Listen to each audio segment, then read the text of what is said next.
Hi hello నమస్తే welcome to the point నేను మీ Nageshwari Bigg Boss season 8 infinite. So Bigg Boss season 8 infinite లో ఇవాళ డే 3 ప్రోమో 2 అయితే వచ్చేసింది. సో మొత్తం నామినేషన్స్ గోల్ అనే నడుస్తుంది. అభయ్ వచ్చేసి ఫస్ట్ అభయ్ అయితే చూపించారు. ఇంట్లో ఎవరు ఏం చేసినా నేను చూస్తా, అది నా పాయింట్ కాకపోయినా నేను మాట్లాడతా అన్నారు. అది అందరి రైట్స్, అది ప్రతి ఒక్కరు మాట్లాడాలి. ఎవరికి ఏమనిపించినా మాట్లాడడం అది స్వేచ్ఛ అనమాట. అక్కడ ఏదైనా మాట్లాడొచ్చు. కాకపోతే మాట్లాడేటప్పుడు వెనక ముందు ఆలోచించి ఏది కరెక్ట్ పాయింట్ అనేది చూసి మాట్లాడాలి. ఓకే. అభయ్ మాట్లాడేది కరెక్టే అనిపించింది నాకైతే. కానీ అభయ్ బేబక్కని నామినేట్ చేశాడు. అలాగే నాకు తెలిసి మణికంఠన్ కూడా నామినేట్ చేశాడని అనుకుంటా. ఇక పృథ్వీ వచ్చేసి బేబక్కని నామినేట్ చేసిండు. ఏంటంటే ఇది నాకౌట్ గేమ్. వెళ్ళిపోతారు. ఒకవేళ వెళ్ళిపోవాల్సొస్తే నెక్స్ట్ వీక్ అని అన్నాడు. అందుకే జాగ్రత్తగా చూసి ఆడాలి, చూసి మాట్లాడాలి అన్నట్టు పృథ్వీ బేబక్కని నామినేట్ చేసిండు. అది కాక బేబక్క అదే కిచెన్‌లో హెల్ప్ చేయలేదని ఒక సిల్లీ రీజన్‌తో నామినేట్ చేసిందని అన్నాడు గదా పృథ్వీ. అదే రీజన్ బెట్టి మీరు సిల్లీ రీజన్ బెట్టి నామినేట్ చేశారు అనే విధంగా పృథ్వీ బేబక్కని నామినేట్ చేస్తున్నాడు. ఇక ఈ కన్వర్జేషన్ అయితే నడిచింది. ఇక అందులో ఆదిత్య ఓం ఎట్టకేలకు మనకి నోరు తెరిచి బయటికి మాట్లాడాడు. లాజిక్‌తో మాట్లాడాలి. కరెక్ట్ పాయింట్స్ మాట్లాడాలి అని ఆదిత్య ఓం మాట్లాడిందనమాట. అసలాయన నిద్ర లేచిందే ఇవ్వాలని అనుకుంటా. ఇప్పుడు మాట్లాడిండు ఆ 2 మాటలు. లేదంటే పడుకుంటూ ఉంటాడాయన. ఆయన కళ్ళు గూడా ఎప్పుడు నిద్ర మత్తులోనే ఉంటాయి. సో, ఫస్ట్ టైమ్ ఆదిత్య ఓం మాట్లాడిండు. ఓహ్! ఆయనకు మాటలొచ్చని గూడా అర్థమైంది. Super point. నువ్వు భలే ఆడినవు. నిన్ను అప్రిషియేట్ చేస్తున్నా అనంటే మణికంఠ ఏమంటుంటాడంటే, నేనిక్కడికి గేమ్ ఆడడానికే వచ్చినా.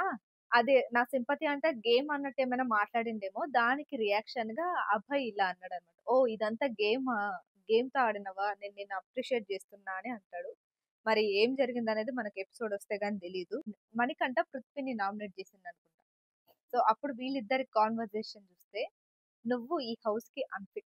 సింపతి గేమ్ ఆడుతున్నావు. నువ్వు నెగెటివ్ పర్సన్‌వి. ఇట్లా ఆడాలంటే ఎవరైనా ఆడతారు. కాకపోతే బయటకొచ్చి ఆడాలి" అనేటట్టు వీళ్ళిద్దరి మధ్య కాన్వర్జేషన్ అయితే జరుగుతుంది. ఇక సీతకి, సోనియాకి, ప్రేరణకి పడట్లేదు. అస్సలు పడట్లేదు. అసలు ముగ్గురు చాలా గోల పెట్టేస్తున్నారు. మరి సీతకి ఏమైంది? ఎందుకు హర్ట్ అయింది? అలాగే మణికంఠ మాట్లాడిన మాటలు విష్ణుప్రియకి కూడా హర్ట్ అయినాయన్నమాట. అంటే 3 రోజుల నుంచి నువ్వు నాతో తిరిగింది దీనికేనా? నా మాటలు ఎలా ఉన్నాయో చూసి జడ్జ్ చేయడానికా? ఓహో! ఎలా ఉంటుంది ఈవిడనని పరీక్షించుకోవడానికి నువ్వు నాతో మాట్లాడినావా? అన్నట్టు మాట్లాడింది పాపం విష్ణుప్రియ. సో, ఇందులో మనం చూసుకుంటే ఈ నామినేషన్స్‌లో బేబక్క, మణికంఠ, పృథ్వీ ఎక్కువగా నామినేట్ అయిన వ్యక్తులు. తర్వాత ప్రేరణ. మరి వీళ్ళల్లో ఎవరు ఎలిమినేట్ అవుతారనేది మనం వెయిట్ చేసి చూడాలి. నామినేషన్సే 2 రోజులు జరిగినాయి. ఎందుకంటే వీకెండ్ ఉంది గాబట్టి, ఇంకా అస్సలైన గేమ్ స్టార్ట్ కాలేదు కాబట్టి, సో, ఇప్పటి నుంచి మామూలుగా ఉండదు.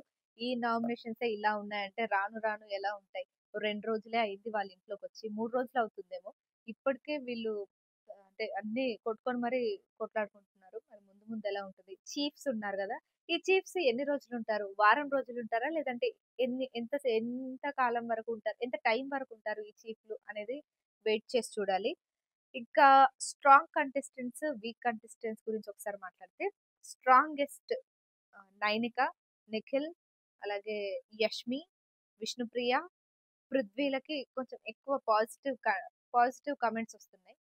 ఇక అభయ్ ఆదిత్య ఓం అయితే మనిషి ఉన్నారో లేరో నాకు తెలీదు. ఇంక శేఖర్ భాష అయితే మాట్లాడితే అదేదో పెద్ద తోపు అన్నట్టు మాట్లాడతారు. కానీ అక్కడ ఏముండదు. ఇంక మన మణికంఠ అయితే ఇంక పాటలు పాడుకుంటూ ట్రోల్స్ చేయడానికి కరెక్ట్‌గా ఉన్నాడనమాట ఆయన. ఆయన అంటే కొన్ని కొన్ని ప్రోమోస్ వస్తూ ఉన్నాయి గదా! మనం చూస్తుంటే 24/7 హాట్‌స్టార్‌లో పాటలు పాడుతున్నారు. పిట్టని ఇమిటేట్ జేస్తున్నారు. ఒక్కరే మాట్లాడుకుంటున్నారు. కెమెరాలతో వెళ్లి మాట్లాడుకుంటారు. పాటలు పాడుకుంటున్నారు. మంచి కంటెంట్ అయితే ఇస్తున్నాడని చెప్పొచ్చు ట్రోలర్స్‌కి. సో, అది మనకంట పరిస్థితి. మరి ఏమవుతది? ఎవరెవరు నామినేషన్స్‌లో ఉంటారు? ఎవరు ఎలిమినేట్ అవుతారనేది వెయిట్ చేసి చూద్దాం.